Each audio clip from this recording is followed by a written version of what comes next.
If you are the Son of God, save yourself! He saved others, but he cannot save himself. Have pity on him! Whoa! Whoa! The King of the Jews suffers! Father, forgive them, for they don't know what they are doing. There is a hill outside the city of Jerusalem, a rocky, barren place that people of that era called Golgotha. In the Aramaic language, it means the place of the skull. Not a poetic name, not a beautiful one, just a place where things came to die. And on one particular Friday morning, somewhere around the year 30 CE, a man was led up that hill, his back already torn open from a Roman flogging, his shoulders hunched under the weight of a wooden cross that he could barely carry. The crowd lining the road did not weep for him.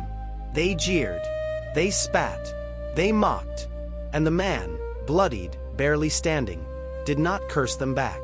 He kept walking. That man was Jesus of Nazareth. And what happened on that hill would split human history in two. But here is what most people never stop to ask. What were the hours before that moment truly like?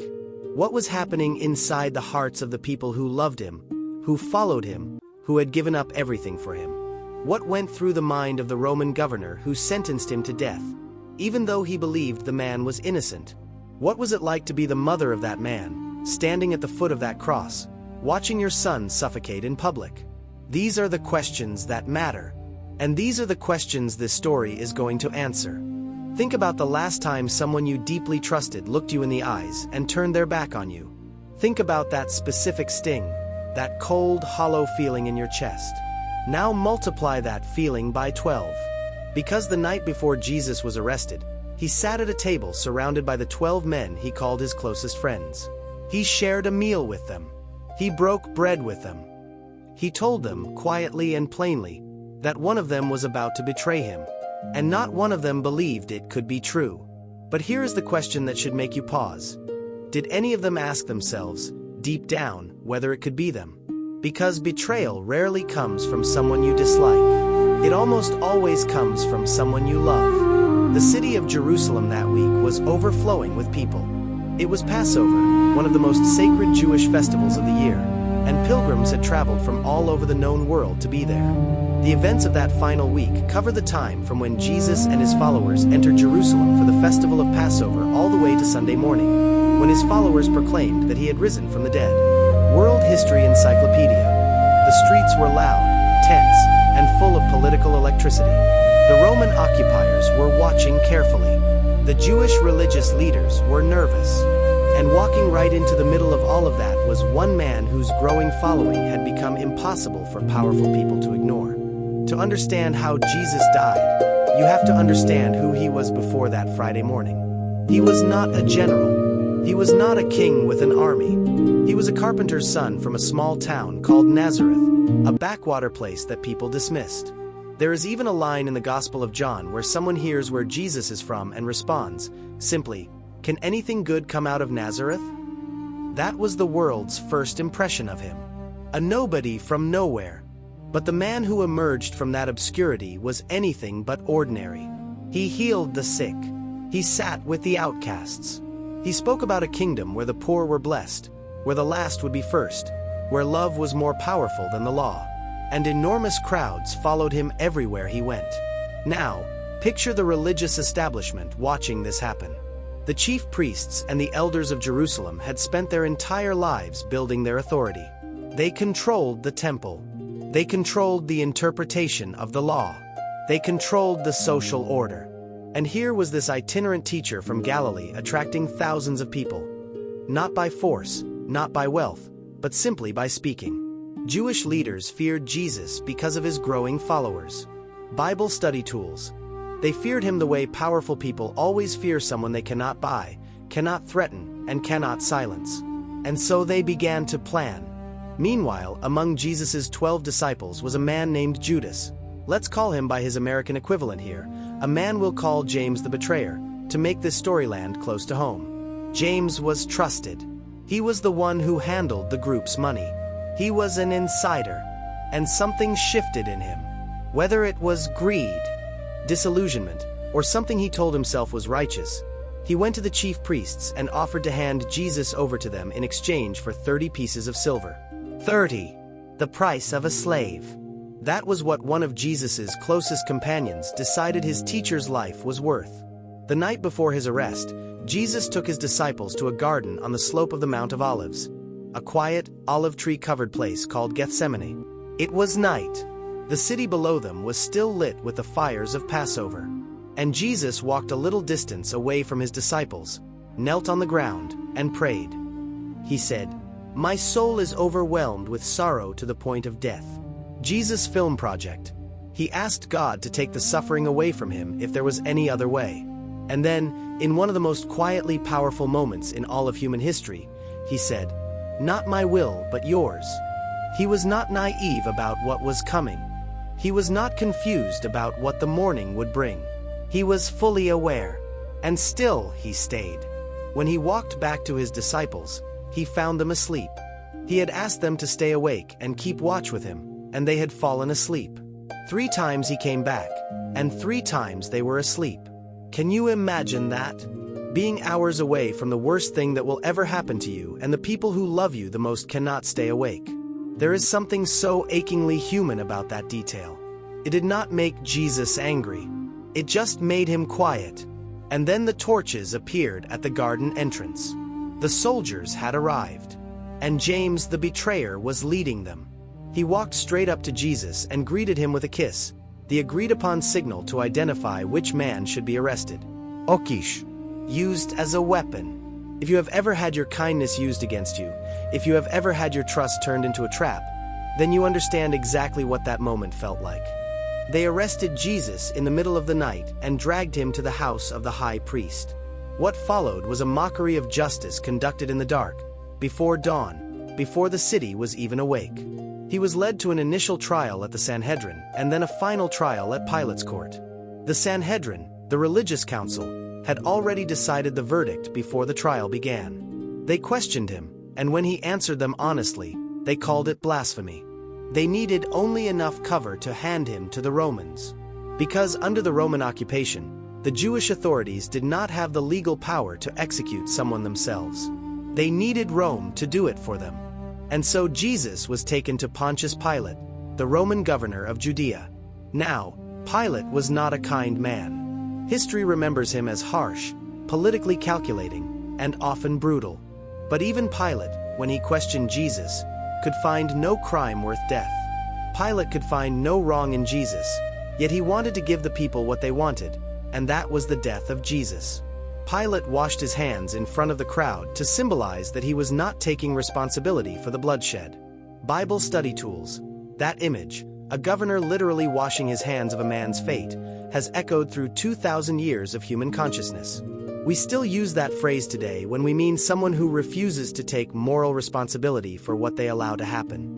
And what Pilate allowed to happen next was something that no amount of hand-washing has ever been able to clean away. The soldiers took Jesus and flogged him. In the Roman world, flogging was not a simple punishment. It is important to understand from the beginning that Jesus would have been in excellent physical condition. As a carpenter by trade, he participated in physical labor, and he spent much of his ministry traveling on foot across the countryside. His stamina and strength were most likely very well developed. 29341, and even with that physical conditioning, the flogging that preceded crucifixion was designed to bring a man to the edge of death before the cross ever came into play. The Roman whip had pieces of bone and metal tied into the leather strands. With each lash, it tore through muscle and tissue. Men sometimes died from the flogging alone. And then, when it was over, a crown of thorns was thrust onto his head, and he was made to carry his cross along the pathway to the hill where he would be crucified. Can you stop for a moment and just sit with that? This is not a character in a movie. Historians across centuries, including non-Christian scholars, have confirmed the basic human being walked that road. And somewhere along that road, the cross became too heavy. He collapsed. The soldiers grabbed a man standing in the crowd, a visitor from North Africa named Simon, and forced him to carry the cross the rest of the way. Think about what that must have felt like for Simon. To be pulled out of a crowd and handed the cross of a condemned man. To walk those final steps up to Golgotha carrying that weight. Some scholars believe that brief encounter changed Simon's life forever. What happened at Golgotha was designed by the Roman Empire to be as public, as humiliating, and as painful as possible. Crucifixion was a brutal form of execution characterized by public humiliation and prolonged suffering. The Romans did not invent it. It had been used by the Assyrians and the Persians before them, but the Romans had perfected it as a tool of terror. When you crucified someone, you did not just kill them. You put them on display. You stripped them. You nailed their wrists and feet to the wood, and you left them there, in full view of the road, of the city, of everyone who passed by, as a message. This is what happens to those who challenge the empire. According to the biblical accounts, Jesus was nailed to the cross sometime between the 3rd and 6th hour, which corresponds to 9 a.m. and 12 p.m. And standing close enough to hear him were a handful of women who had followed him from Galilee. His mother, Mary, Mary Magdalene, and the disciple John. The men had mostly fled, but the women stayed. Think about that for a moment. The people who refused to leave were the ones the world considered the least powerful. The ones whose testimony was not even considered legally valid in that culture. They stayed anyway, because love does not calculate risk. Crucifixion kills primarily by asphyxiation. The body is stretched in such a way that breathing becomes an active, agonizing struggle. The victim must push up against the nails in their feet just to fill their lungs with air. The pain is unimaginable. The process is slow. And yet from the cross, Jesus spoke 7 times. He asked God to forgive the people who were executing him. He told the criminal dying beside him that they would be in paradise together that day. He looked down at his mother and made sure she would be cared for. He cried out at one point, my God, why have you forsaken me?" A cry of real human desolation that has comforted countless people throughout history who have felt abandoned by everyone, including God. And then, at approximately 3 o'clock in the afternoon, he said, "It is finished." And he bowed his head and gave up his spirit. What would you have done if you had been standing in that crowd, not with the knowledge of 2,000 years of history, but just as a person watching a man die? What would you have done? Would you have spoken up? Would you have walked away? Would you have stayed? I want you to really think about that. When Jesus died, something strange happened. At his death, the Gospels report that a Roman centurion, a hardened soldier, a man whose job was executions, declared, "Truly, this was God's Son." That detail has always struck historians as remarkable. Not a disciple, not a believer, a Roman soldier, standing at the foot of a cross he had just helped construct, watching a man die, and saying out loud what he felt in that moment. Because sometimes the truth breaks through in the most unexpected places, carried by the most unexpected people.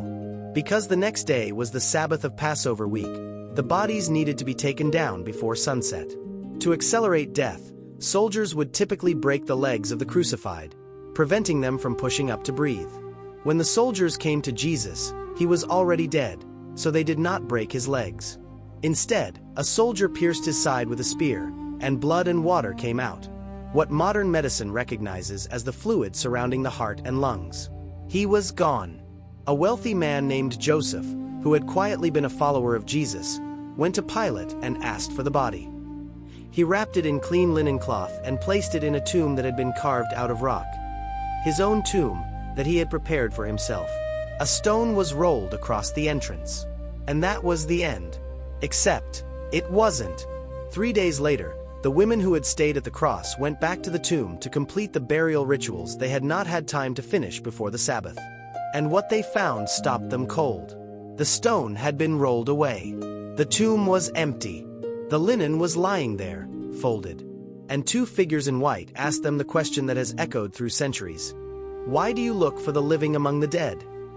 What you believe about what happened next is a deeply personal matter. But what is beyond dispute, historically, archaeologically, and through the testimony of people who had nothing to gain and everything to lose by telling it, is that something happened that changed those terrified, grieving followers into people who were willing to die rather than deny what they had seen. The earliest critics of Christianity, both inside the Bible and in history, accused the disciples of stealing the body, which actually confirms that the tomb was empty, because no one in early history claimed the body was still there. Something happened on that Sunday morning. And whatever it was, it set in motion a movement that would shape the entire course of Western civilization. Here is what the death of Jesus Christ leaves behind, regardless of your personal faith. It leaves behind the image of a man who, when given the chance to save himself by staying silent, chose to speak. A man who, when surrounded by people who hated him, chose to forgive. A man who, when his closest friends fell asleep in his moment of deepest fear, did not walk away from them. It leaves behind the story of a mother who stood at the foot of a cross and refused to move, even when there was nothing she could do. It leaves behind the image of a Roman soldier, a man trained to feel nothing, breaking in the presence of something he could not name. And it leaves behind a question that is worth sitting with long after this video ends. Not just a religious question, a human one. If you knew, the way Jesus knew in that garden, exactly what was coming, and you had the chance to walk away from it, would you? Or would you stay? Would love be enough to make you stay? I want you to answer that in the comments. I really do, because I think your answer will tell you something important about yourself. What would you have done if you had been one of his disciples that night in the garden? Would you have stayed awake? Would you have run when the soldiers came, the way most of them did? Or do you believe in your heart that you would have been one of the few who stayed at that cross until the very end? There is no wrong answer, but be honest with yourself, because that question is not really about the year 30 CE. It is about the choices we all make every single day, in the gardens of our own lives, when the cost of loyalty becomes terrifyingly real. The death of Jesus Christ is not just the story of one man on one hill on one afternoon 2,000 years ago. It is the story of power versus love, of betrayal and forgiveness, of institutions that sacrifice the innocent to protect themselves, of ordinary people, fishermen, working women, a man pulled from a crowd in North Africa, caught up in an event bigger than anything they could have prepared for. And it is the story of something that came out of that tomb on a Sunday morning that the whole world is still arguing about, still writing about, still making films about, still singing about 2,000 years later. That is not nothing. That is extraordinary. If this story moved you, if it made you feel something, I want you to write it in the comments. Tell me what part of this story hit you the hardest. Was it the garden, the women at the cross, the centurion's words, the empty tomb? Tell me, because these are the kinds of stories that deserve to be talked about, not just watched. And if you think this story was powerful, wait until you hear what we have coming next, because the stories of the people directly connected to this event, what happened to them afterward, where each disciple went, what became of Pilate, what became of the women, those stories are just as astonishing. Make sure you are subscribed so you do not miss them, because some stories are too important to be told only once.